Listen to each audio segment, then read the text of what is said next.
सिरोंचा तालुक्यात ताडाच्या झाडांची संख्या मोठी आहे। या ताडाच्या झाडावर बहुतांश आदिवासी बांधवांची उपजीविका अवलंबून असते।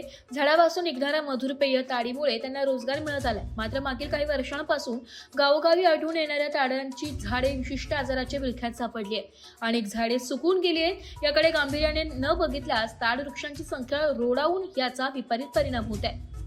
आपल्या चारी बाजूला आपण पाहत आहोत की आदिवासीच्या धरावर जो म्हणतो आपण ताडाचं झाड, या ताडाच्या झाडाच्या पासून जे काही उपलब्ध होतात त्यांची उपजीविका यंदा मात्र वाऱ्यावर किंवा सुकाच्या वारून जाण्याच्या स्थितीवर असून झाडामध्ये जो निघणारा रस तो यंदा कमी मात्र निघत असल्यामुळे यंदा मात्र आदिवासीला त्यांच्या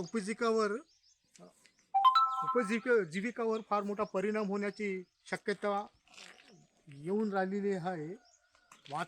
बदलत्या वातावरणामुळे ताडीला सुद्धा यंदा रसाचं प्रमाण कमी आणि ताडामध्ये वारलेले आणि ताड झालेले दिसत आहे।